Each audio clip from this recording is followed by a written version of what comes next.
സ്വർണ്ണ കവർച്ച കേസിൽ മുൻ ദേവസ്വം ബോർഡ് പ്രസിഡന്റും CPM നേതാവുമായി A. പത്മകുമാറും ജയിലിന് പുറത്തേക്ക്.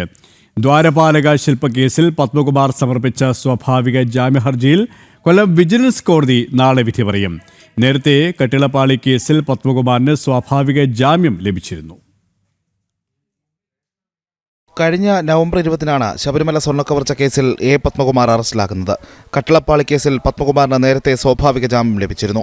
എന്നാൽ ദ്വാരപാലക ശില്പക്കേസിൽ റിമാൻഡ് തുടർന്നതിനാൽ ജയിൽ മോചിതനായില്ല. CPM-ന്റെ സമുന്നത നേതാവും ദേവസ്വം ബോർഡ് മുൻ പ്രസിഡന്റുമായ പത്മകുമാറിനെതിരെ ബോർഡ് അംഗങ്ങളുടെ അടക്കം മൊഴിയുണ്ട്. റിമാൻഡ് 90 ദിവസം പൂർത്തിയായതോടെ പത്മകുമാർ സ്വാഭാവിക ജാമ്യ ഹർജിയുമായി വിജിലൻസ് കോടതിയെ സമീപിച്ചു. ഇന്ന് പത്മകുമാറിന്റെ ജാമ്യ ഹർജി പരിഗണിച്ച കോടതി നാളെ വിധി പറയാൻ മാറ്റുകയായിരുന്നു. SIT കുറ്റപത്രം സമർപ്പിക്കാത്തതിനാൽ ജാമ്യം ലഭിക്കും. ഇതോടെ കേസിൽ പത്മകുമാറും ജയിൽ മോചിതനാകും. കേസിൽ ഇതുവരെ 7 പ്രതികളാണ് ജാമ്യം നേടി ജയിലിന് പുറത്തിറങ്ങിയത്.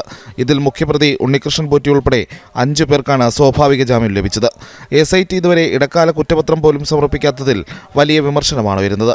അതേസമയം smart creation CEO Pankaj Bhandari ചെന്നൈയിൽ ചികിത്സ വേണമെന്നാവശ്യപ്പെട്ട് കോടതിയിൽ സമർപ്പിച്ച അപേക്ഷയിൽ വീണ്ടും വാദം തുടരും. ജനം, കൊല്ലം.